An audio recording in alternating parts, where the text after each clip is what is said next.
So this video is going to be about me talking about maladaptive daydreaming. Yay! If you don't know what that is, I guess I'll explain it. It's basically you go into your head and you daydream.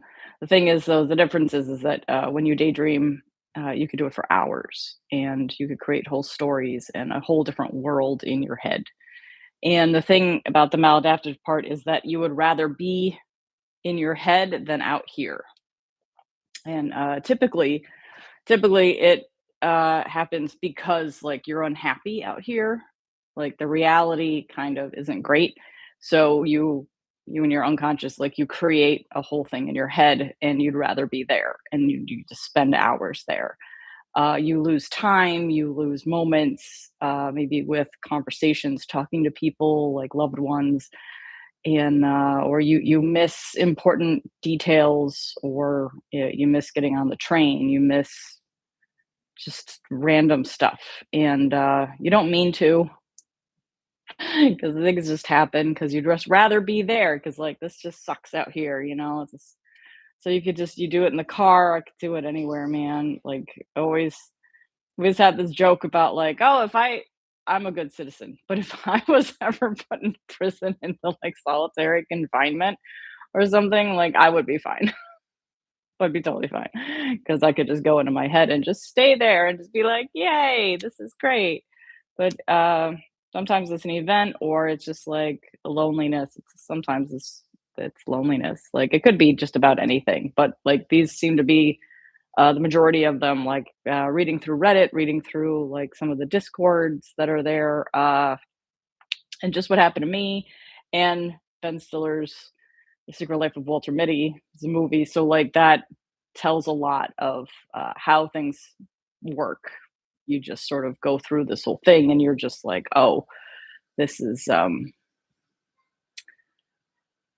this is how it works." Like, you just zone out. This is what it looks like.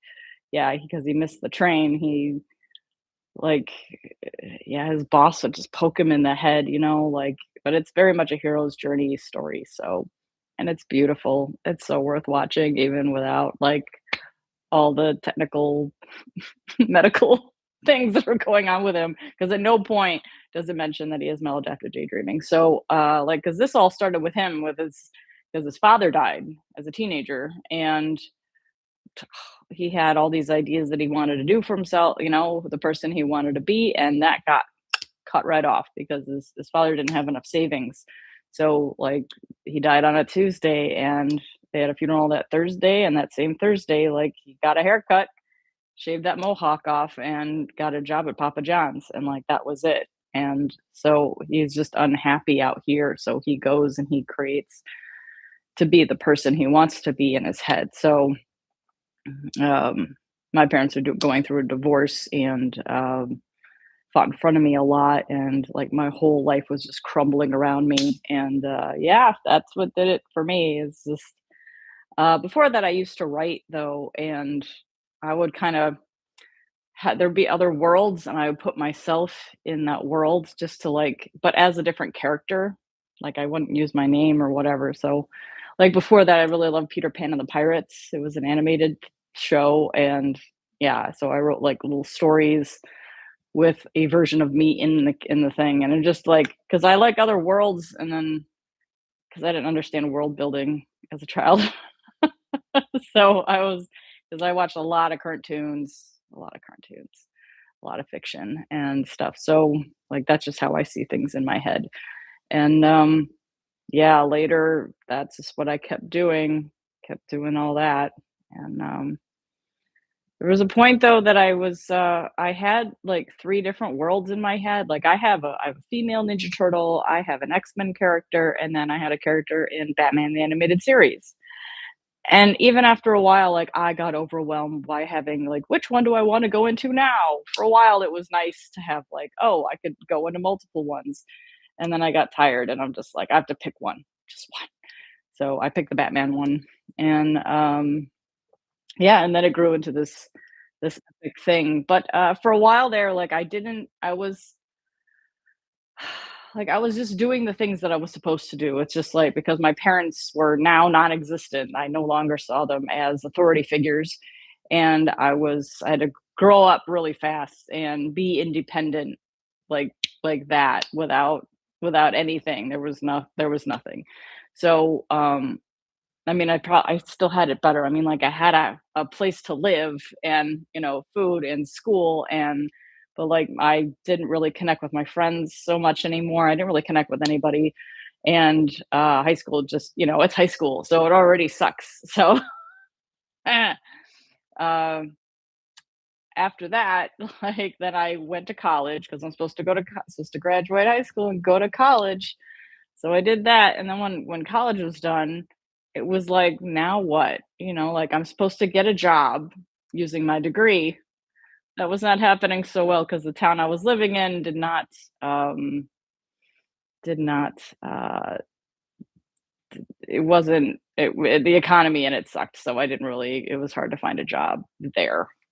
So Uh, before that though, like I was having some serious trouble because I was I was even more unhappy now because now I started to feel like a failure, like even more so in the real world. It was just like my whole life had shattered, but that I'd gotten used to it, and now I'm having my parents, divorced and gone through a lot of that, and I had moved out and I had boyfriends and I had college and I finished it, and now that it's done it's just like, what am I supposed to do? I'm supposed to have a job, I'm supposed to do all these things.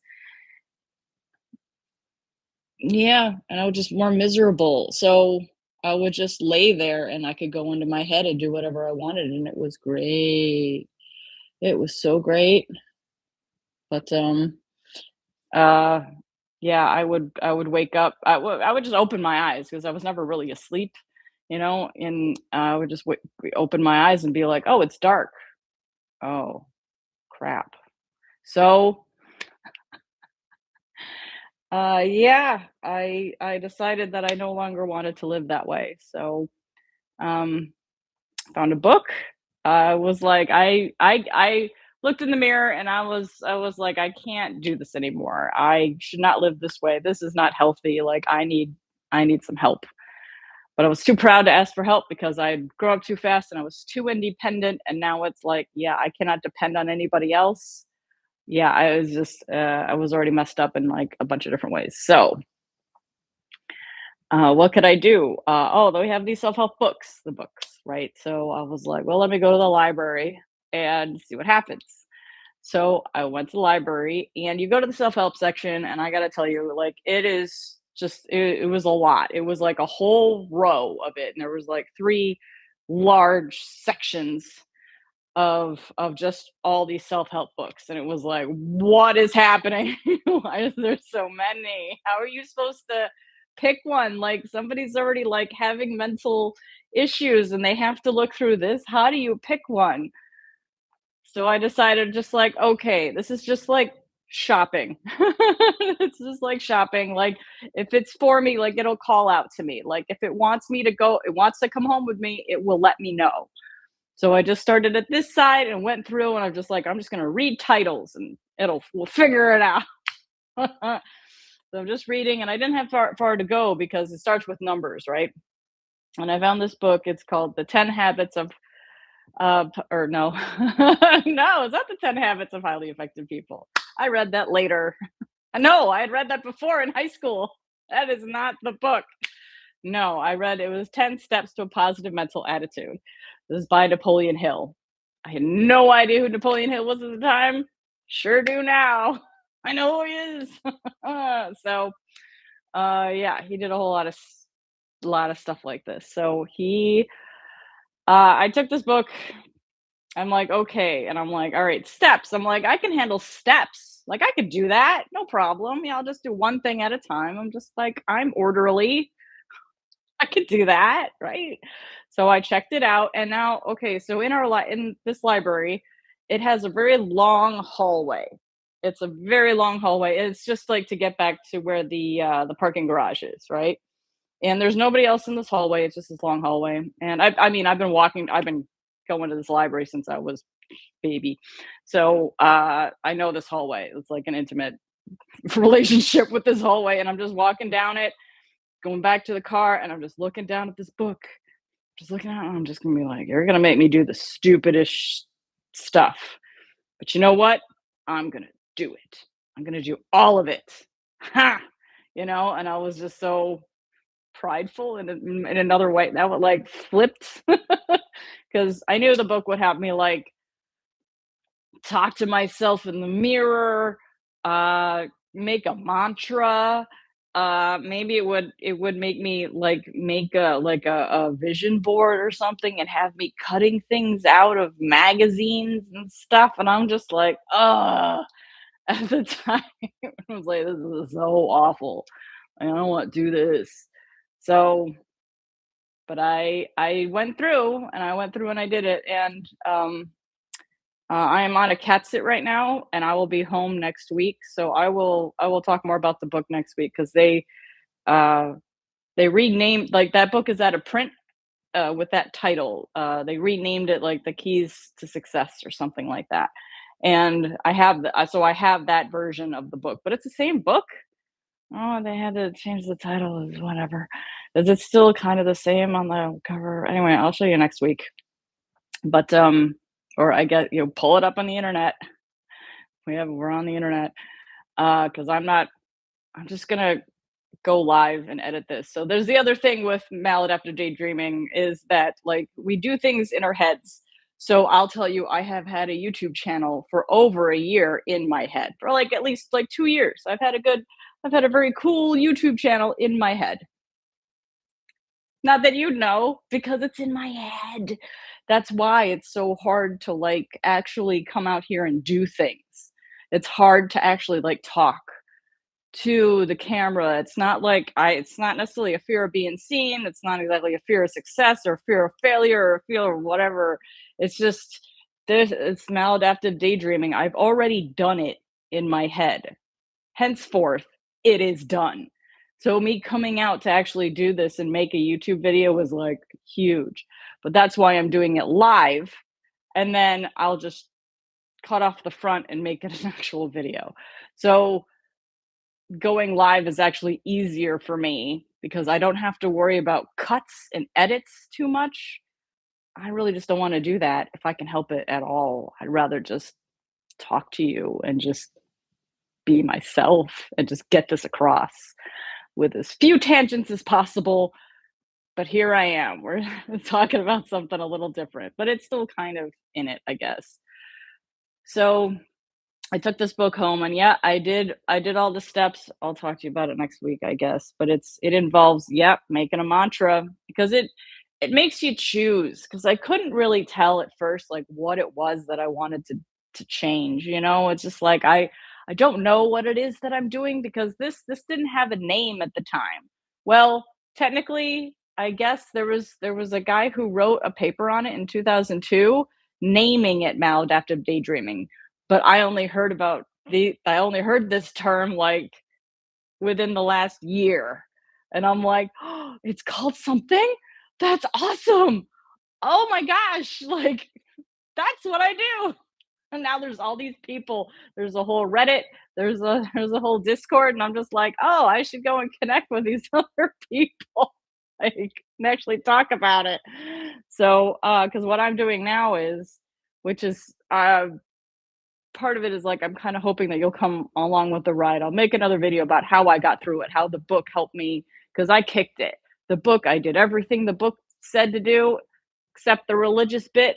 One of the like step 8 or 9 is to pray and stuff, but I'm like I don't do religious things cuz I'm not religious. I'm spiritual. So, that's a whole nother video I could make if anybody actually wants me to make. So, yeah, I really got through it. I kicked it, and but now it's like I want to help other people with it. So, if you need some help with this, if this is something that you're going through, also hit me up. Go to the Discord. They're really friendly in there, really welcoming. I wrote a couple things on the Reddit, but it was just comments. It was just people asking stuff, and I'm just like, oh. But the thing I'm gonna be doing is so I had this great big story because that's what maladaptive dreaming kind of has you do. Like because you want to be somewhere else, so you create another world in your mind and you go there. So I kept going there. Like even after I kind of kicked it, I kicked it like the hard parts of it. Like it's not too. It's not. I don't zone out and lose time anymore. Let me put it that way. Like that's what I kicked. I kicked the zoning out. I choose to zone out. I choose when to do that for the most part. I found that when I was reading and like reading nonfiction stuff, that is when it would kind of come up because I'm reading something and I'll just read a word and it'll trigger me and I'll go off and go into that, I don't know, for like 5 minutes or something, maybe, and then I'll come back and I'll just try to keep reading and stuff. Doesn't happen with fiction. I can seem to read a fiction book like gangbusters. It's fine. But nonfiction, if I'm not like super into learning this thing, then I'm easily triggered to go elsewhere. So and the same thing can even happen in a conversation. But I mean, it kind of happens in a fun way. So for an example, if uh, while we were talking, you said like I'm paying attention where I'm in a conversation, maybe it's not you, but if we're in a conversation and you said uh, something about miscreants, just the word miscreants, because it's a really fun word, right? Can we agree on that? It's a fun word. But if you're saying miscreants, is probably a very serious conversation. Like somebody stole something, or there was a mugging, or somebody, you're talking even about a movie or something, and there's miscreants. And my mind will go whoop way over there real quick, just for the moment, and I will go to Pirates of the Caribbean because I watched or listened to whatever the commentary, and one of the commentaries has them talking about like, so there's the scene where Johnny Depp is in the jail, and it's Captain Jack laying on the floor in there, and Orlando Bloom comes in, and he comes in and he's just like, "Hey, I need to know where does it give birth?" And I was like, "Where does it give birth?" So the build up for that was the writers went to Depp and they're like, "Hey, we need you to tell him like this thing," and he's like, "You want me to give exposition?" And they're like, "Yes, but you get to say the word miscreants." So I can just see him like going, okay. you know? So yeah, my mind goes there. And then I come back. I come back to the conversation. So I'm trying to really listen and do two things at once. It can be very tricky. It also doesn't help that whatever I think shows up on my face. I'm one of those people. I have a lot of expressions because they're linked to my head. So unfortunately, if you are having a serious conversation with me and my mind does go off to miscreants, to Johnny Depp, then it might show on my face. So if you're giving me a serious conversation and I just smile just for like a little second, it doesn't mean I'm not listening. Maybe it does mean I'm not listening a little bit, but it's because I went there because you said a trigger word for me. Miscreants. But I mean, that, like people would be like, "That's just your ADHD," and I'd be like, "No, that's something else." I don't really like. I don't like the whole ADHD thing. Like I could be like neurodivergent. I always know that I didn't think the same way everybody else did. Like I just didn't think the same way, and I don't know. I don't know how to explain that, but I always just felt a little different. That's why I'm weird, and I've been weird my whole life, and they used to bully me for it in high school and school and stuff, and you know what? I later it's just like, "Oh," and then I didn't like myself because I was weird. I'm just like, "But that's who I am. I'm weird." So, like, I learned to like myself and love myself. So I love that I'm weird. I like that of who I am as a weird person. So, like, screw those kids in high school. Really trying not to swear. That's twice now. I'm really trying not to swear. But, I don't know. I just try not to swear. We'll see how long that carries on. But, so the maladaptive daydreaming, it is challenging, but I've had this story in my head this whole time. It just keeps building and building. And it was changing as I was changing because the character I had in Batman, like it was me, but not me. It was me like the with with abilities that I don't have, but I would like, but it's not possible because there's a whole story, guys. It's a whole story. Never mind. Whole story. Oh, not guys, people, everyone. Hey, y'all. So it's not editing. I'm not gonna edit this. Just I'm sorry. I'm gonna keep going. So yeah, it's just a whole giant story. So what I'm doing now is that if you come along for the ride, I'm just gonna keep making more of these and talking about how I'm progressing my story through, and I'm using Claude to help me. And I know like the AI and the data centers and everything is bad and artists are losing their jobs and everybody's losing their jobs and everything is terrible. But I'm using it as a tool to get it out of my head. Once you understand how incredibly challenging it is, it's to get it's just it's so hard to like get this thing out of my head. I have been trying for 25 years ish, okay, to get this thing out of my head. This is how long I've had it.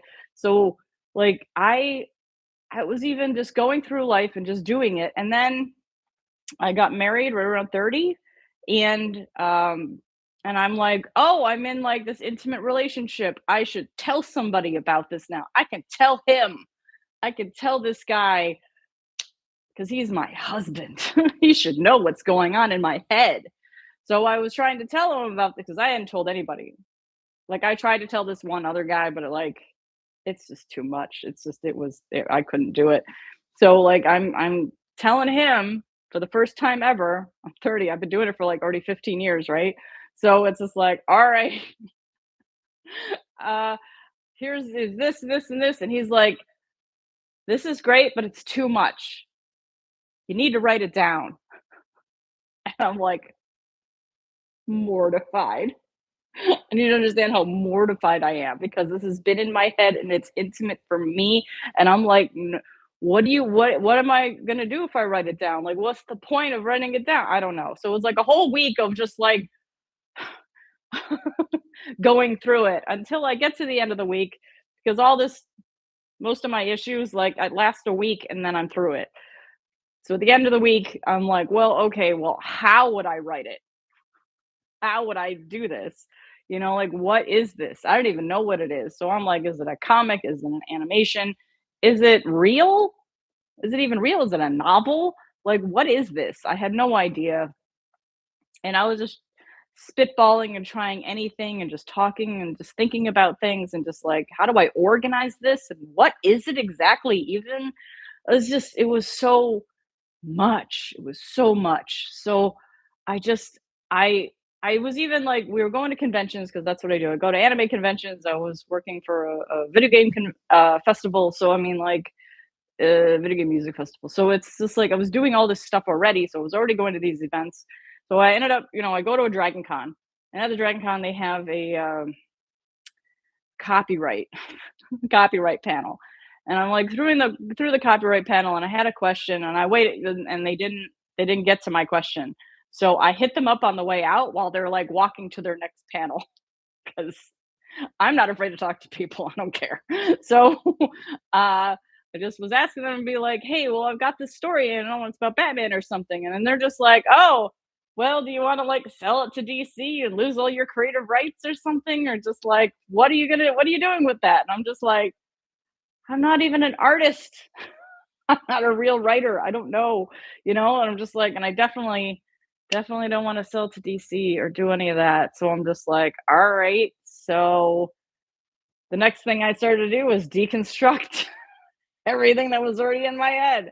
And I had to create my own Batman type of character. He's so far away from Batman now,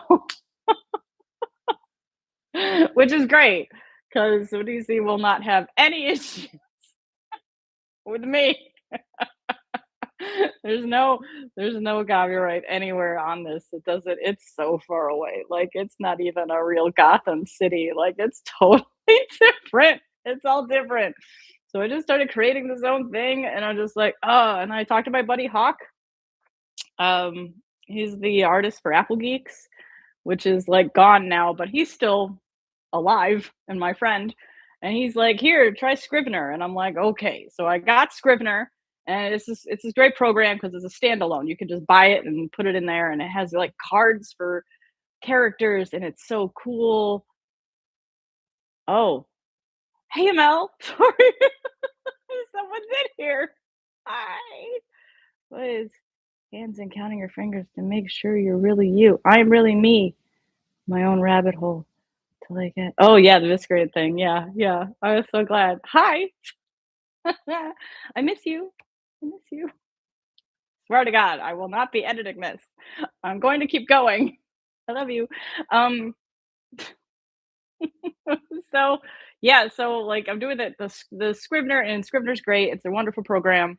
Highly recommend it to like get stuff out of your head, but it's a standalone and it's beautiful. It's really useful to like write all kinds of scripts or whatever. It's for everything. It's a writing tool. So, so I got stuff out of my head that way, and I was making character cards, and I was doing all kinds of stuff. And then it's kind of like I just fell off of it. Like I always had so much stuff to do. It's like, and I'm not a writer again. Like I just forget. So I decided to then uh I let it go, and then later it came up again later, and I'm just like, "Oh, I wanna work on this. I really wanna get the stuff out of my head because it's such a great story," and it's, like, huge to me. I'm a very detail-oriented person, bookkeeper. I love accounting and stuff, so you need all those details, and I really love, like, doing stuff like that and just, like, building all these backstories and everything, and everybody's connected in an interesting cutesy way or something, it's like it's awesome in my head. It's awesome. So it may not actually be. But I really just put it all out there in my head, and I was putting it into Notion now.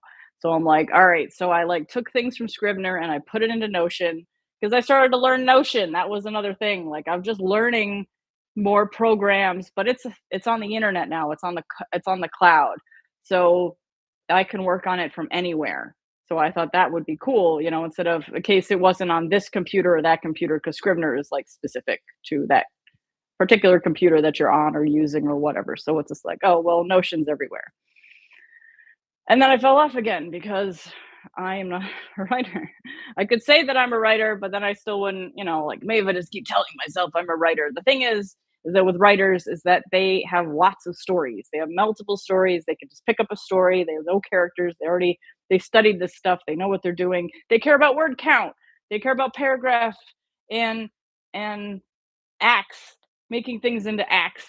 And it's like I know I nothing. So I did. I took writing courses. I've taken all kinds of I took a comics experience writing course. I took it. I've taken so many courses already to like try to get this out of my head, to try to work on this and try to just like just get it out of here.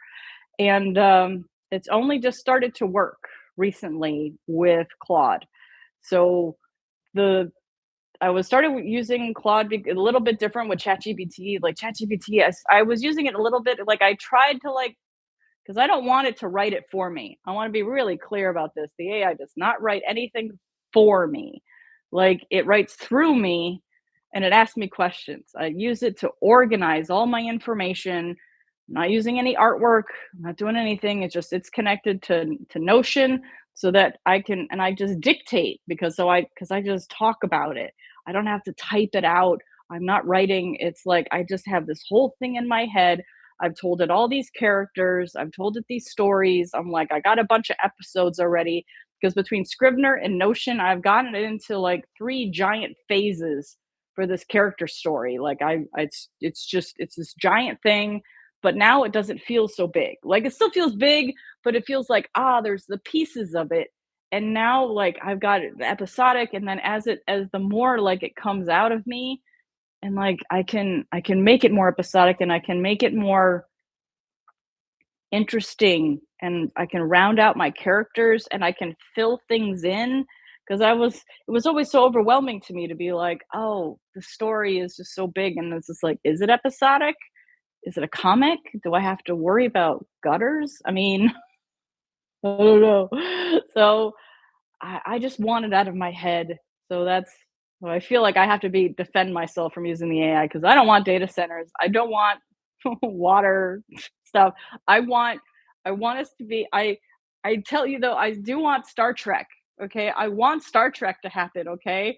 Like when it's Star Trek, when you're on the thing, you're on the ship and there's the computer and you ask the computer, hey, where's this person on the ship? Hey, can you make a model thing of this thing?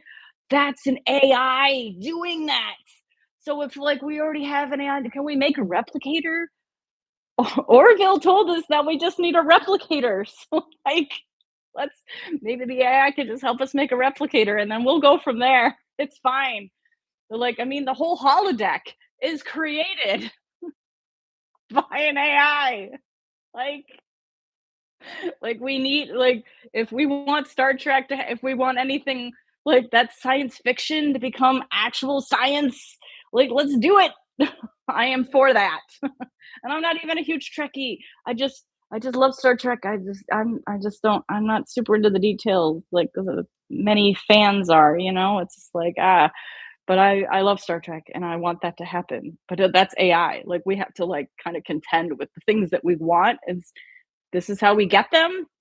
I don't know though, because like we we keep making chips in our phones and everything keeps getting smaller and smaller and smaller. So like when are the data centers that are always this big that are like running like things like AI in our surveillance? It's really the data centers are really about surveillance people. Like let's be a little more honest here. It's not all AI. It's to control us and keep surveillance on us, and it's awful in other many ways. But I don't want to keep defending AI. Okay, my use of it. It's a tool. It's not writing for me. I am writing it. I am talking it out, and it is like giving me feedback. And it doesn't like everything. I gave it a prompt to say, like, hey, can you take some ownership of this just a bit, so you push back on some of my ideas. It's not, we're writing the story together, kind of like we're coming up with the story together, but I'm still writing it. It's organizing all this stuff that's in here into like words. So it's summarizing everything I'm saying, and it's like, oh, this is great, or oh, I don't know about that. I don't know, you should question that. And then I'm just like, what do you think? And it always asks me other questions to be like, well, what about this? Does this character know about this other character? Does this happen? Does that happen? Like, how does this work? Like, do you know what this, because I have holes. I have so many holes. That's why it was always so big, because I'm just like, it's this is Swiss cheese, man. It's a Swiss cheese story where I know like the main beats of stuff, but putting it together is a whole nother like ball of wax. Man, the metaphors, I'm getting away. I'm getting away from myself. So I just I just I'm having a lot of fun with this now. So Claude is just really I'm working with it, and it's just getting it out of me, and I've already gotten like synopsises, it's like I've got almost outlines, and just like here's are the characters that's in each episode, and this is the basics of what happened. These are the locations, and I just keep coming up with more stuff, and it's because it's already in there. It's already in there, but it needs to be all organized and out here, because like if I use Batman the Animated Series as like kind of like a model, so they have a story Bible, and they have all the characters and everything is laid out in it. I need to make something like that. And I want to presume that like every animated TV show, or even every TV show, has some kind of story Bible that's created. So it's just like, here we go. This is what it is. Like this is how many pages of words and dialogue and stuff that is about a 22-minute animated thing. So it's like just trying to figure all this stuff out. And I mean, I have some friends in animation, so maybe I was gonna talk to them later. I don't know what this exactly is. I don't know. The great big dream is to work with Lord and Miller, but, like, we'll see. That's the dream. If I can make this so good and so compelling, but I don't know what I'm doing with it at all because I have no idea. I just want it out of my head. I just want it out of my head. So, that's but it all started with maladaptive daydreaming. It's all from me just doing all this, and, maybe I will now have a real YouTube channel, and it won't be just in my head. You'll be able to see it, and, you follow along, and maybe I'll give more details about the story and actually talk about it, and we'll see what happens. It's just so big and so personal. It's why I don't think I'm a like writers can like talk about this stuff. They can do that like one liner, like you give a movie or a book and it has like this is what the story is, and I'll be like, I can't even tell you what it is. I have no one liners. I have no synopsis. I bet Claude could give me one at this point. Yeah, maybe I should ask it to do that. So then I will start another video with that. But I just realized it's been like 40 minutes and I'm not editing this. I'm just gonna chop off the first 2 minutes when I decided to figure out where I was gonna sit. Okay, so thank you very much for being here. Hey Mel, I'll see you later, hun. I love you very much and I love all of you. Yeah, we'll see how this journey goes. Thanks for being here and look forward to the next time.